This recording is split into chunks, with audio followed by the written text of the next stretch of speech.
Agad naman siyang in-entertain at itinuro ang hile-hilera ng mga pagawaan ng chicharon. Sa production area, hindi rin nakaligtas sa aming surveillance ang isang babae na nagre-repack na pakamot-kamot muna sa ulo. Saka diretso segue sa pagdakot ng chicharon na nire-repack. Extra alang bumayan sa bawat kagat. At dahil napataste din ang police asset, ano kaya ang kanyang review? Benediction mo nga habang naglilinis ako. nila. Medyo manta, parang yung mapanghira. Benediction mo nga yun. Nag-kit. Malapit din sa Okay na to. hirap po yata yun. Saka yung pinagkainan. Ang bakulang mo. Everyday test na naman pala rito para sa mga langaw. Doon lang din yung Okay na. promoto. Hindi ko po nakita. Nagpalit ka Lapit naman lang sa ng kalsada. isa. Tapos yung mantika niya, pinag-siprit Yung isa ko. bata. Maitim na po. Mag-ayos pa sa issue. Habang nasa lugar, mapapansin din ang mga tricycle na nagkakarga ng bultong-bultong mga chicharon. Nang hanapin ang resibo sa Food and Drug Administration o FDA ang pangalan ng chicharon na K-Lin's Special Pork Chicharon.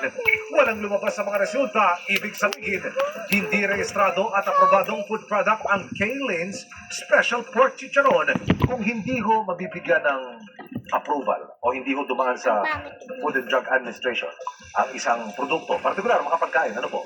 Ano yung peligro na posibleng idulot ito? Paano ba to? Paano ba to? Paano ba to?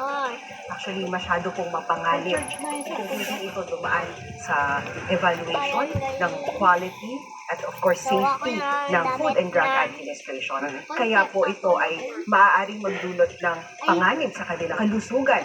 Kagaya po yan ng allergens na hindi nakadeklara. Pwede rin po na magkaroon ng misleading na label sa kanilang mga packaging pero nilalagyan nila ng label. At labag po sa batas kapag hindi po nilagyan ng proper labeling ang ating pong mga processed food na ibinebenta sa merkado. Kinabukasan, inilapit na si IDG Tarlac at Resibo sa lokal na pamahalaan ng Tarlac City ang mga minamanmanang paggawa ng chicharon.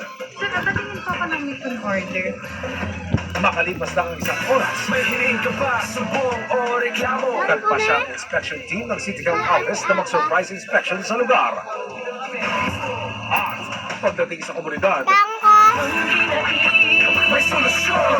Ang isang May tugon na kayo mga gawa.